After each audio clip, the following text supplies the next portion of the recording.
The Boston accent gets a lot of press, but there's a little-known variant, the Merrimack Valley accent. You know it when you hear it, right? Sure I do. Some say the accent is disappearing. So today, we're taking a lighthearted look at where the accent came from, where it's going, and what makes it unique. No one totally knows how an accent develops or how a dialect develops. From a linguistic point of view, there's the Boston dialect, and then there's sort of a different dialect used in New Hampshire. Scholars have studied both and kind of said they're pretty different.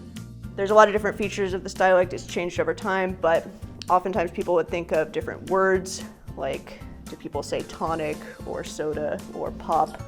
And then there's also sounds. Do people always pronounce their R's, or do they drop the R's sometimes, depending on the word? So there's both vocabulary and there's sounds associated with that dialect.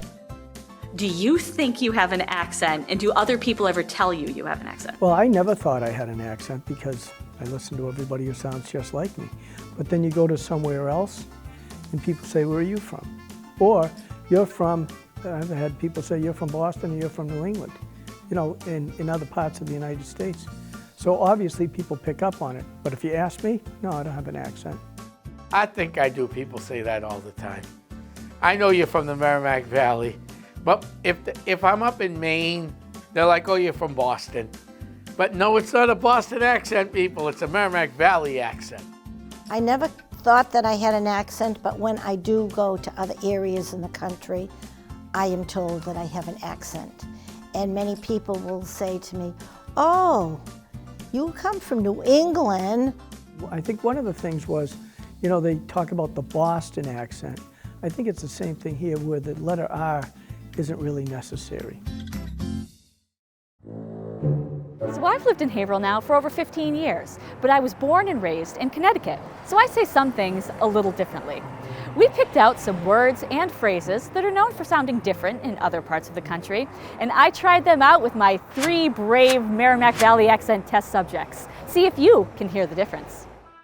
The Mary, Mary, and Mary. Do you say them differently? Mary.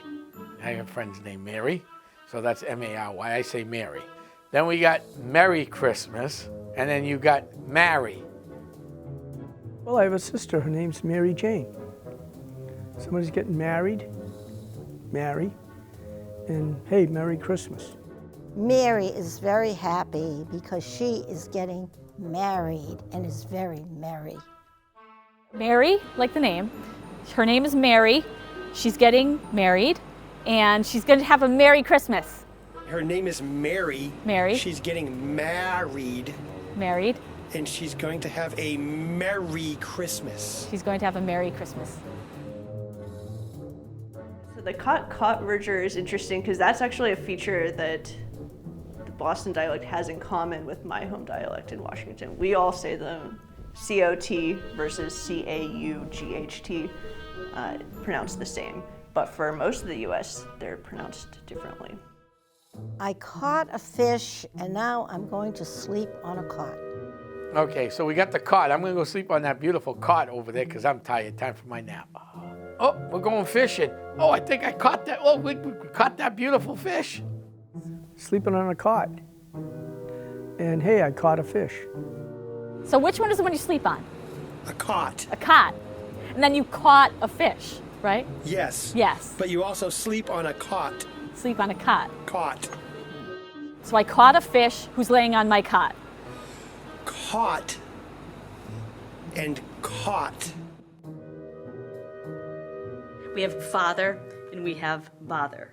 Sometimes they rhyme, sometimes they don't rhyme. How do you say those two? I say them distinctly, Father, and don't bother me.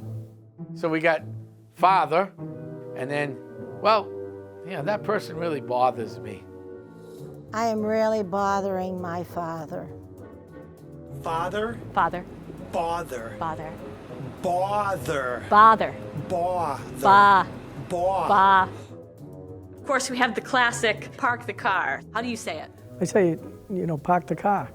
And, you know, when I'm with people from other parts of the country, and I may say we just came from the parking lot, they laugh. I parked the car in Harvard Yard. Well, that one I just say park the car. Not only are there distinctive sounds to this accent, there are also some special words that an out-of-towner might not use.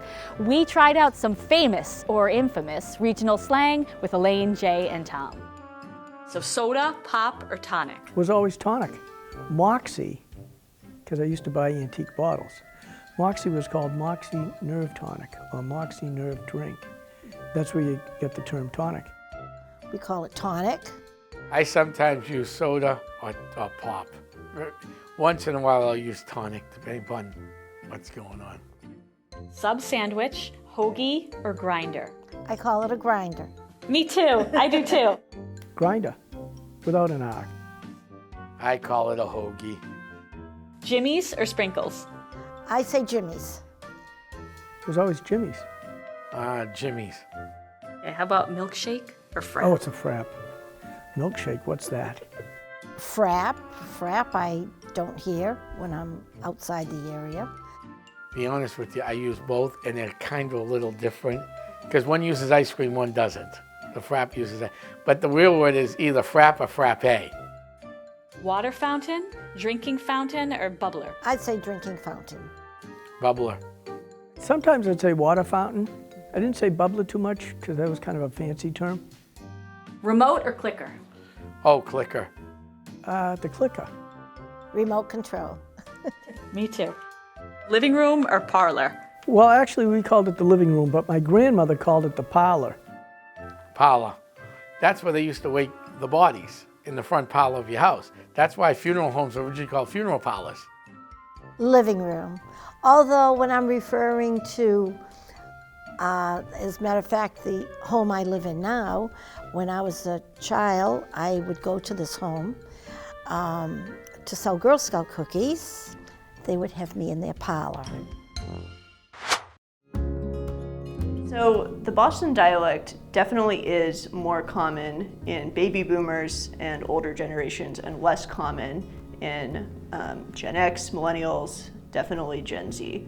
As a professor, I almost never have students where I could obviously immediately tell that they're from this region. There has been dialect leveling. And there's a few theories for why. One theory why is media. Starting with the rise of radio and then television and then movies and the internet, people are just more likely to hear people from California or from the Midwest. I think when I was younger, probably more people did speak with that accent because they didn't travel that far. Pretty much people stayed locally, except for the World War II fellows that went overseas. They might have been exposed to other accents, but around here you didn't travel more than 30 miles away. So you all stayed within your own and you listened to your own. Go back in history a little bit. Even though the world was big, the social classes were tighter because you grew up in the same clubs, your sons of Italy's. You might have married your mother and father's best friend's kid. That's what you did. These kids are meeting online. They're not meeting at the local nightclubs anymore.